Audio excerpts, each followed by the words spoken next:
And it says, the Lord did not set his love upon you, nor choose you because you were more in number than any people, for you are the fewest of all people. You got it. You see, and that's the thing, because people look at it as the Bible is a mythical book. They look at it like it's a book of fairy tales, but when you actually look into the history, like for example, what took place with Egypt, the Exodus, our people were the lowest of all the other nations. We were the last nation that was created, the Israelites. You had the Hamites, so-called Africans, because the so-called Negroes, West Indians, and Haitians, they're not Africans. They're not African Americans. We're Israelites, they're Hamites. They're part of the Lord's chosen people. Those other nations are actual Gentiles, heathens. So when you look at what took place in Egypt, our people were small in number. But during the oppression of Pharaoh, if you're familiar with the Ten Commandments, Charleston Heston, Moses told Pharaoh, let my people go. Prior to those hundreds of years of slavery, okay, our people were a little small nation. But then we grew and grew. Because another thing about our people is, as the scripture says, the order that was given unto Adam and Eve, be fruitful and multiply. And you can't tell me that the so-called Native Americans, Seminole Indians, Latinos, Negroes, West Indians, and Haitians, Hispanics don't like to have sex, man. The so-called Puerto Rican woman to tell you how many kids she has. So-called black man, Negro, West Indians, and Haitians will tell me how many baby mothers they got. The majority of many children, man, because that goes back to our forefather Adam, the chosen line of Adam, where it says that we're supposed to be fruitful and multiply.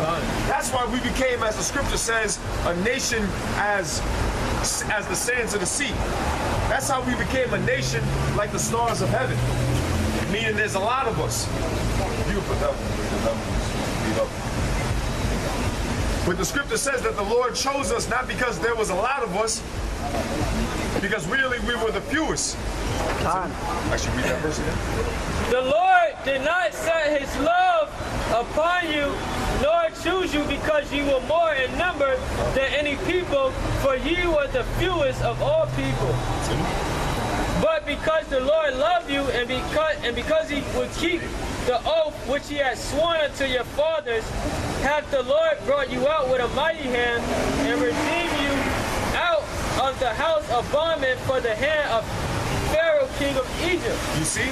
And Jeremiah 16, 7 moments. Okay, well, get the scripture that you got, and drop that and get Jeremiah 16 and 15.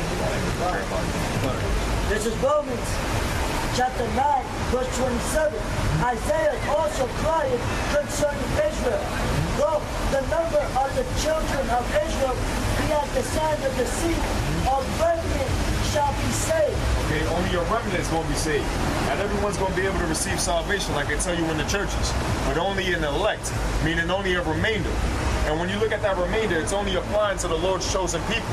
So-called Latinos, Hispanics, Native Seminole Indians, West Indians, Haitians, so-called Negroes, Latinos, Seminole Indians, Native Americans, and those of our people that scattered amongst the other nations, where the men had sex with the other nations' women, and through the process of time, a lot of the children became lighter and lighter to where they actually started looking like the other nations. But you can tell by their spirit that they got a little pizzazz, a little swag, a little salt, because they go back to the Lord's chosen people. You see, it's not a skin color thing. It's about the word of the Lord and who your forefathers' lineage goes back to by the bloodline of the man. Because the man is the one that carries the seed. And the seed meaning the sperm for the nationality.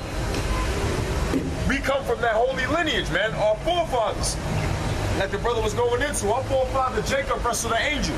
Our forefather David took out Goliath. And prior to that, he fought a lion that was trying to take up one of the sheep. Samson, yo, he killed so many Africans with a bone of a donkey, man. The jawbone of a donkey, man. And not only that, man, our people, according to the scriptures, were rich, man. Solomon, a so-called black man, dark-skinned man, rich. He had gold in his braids.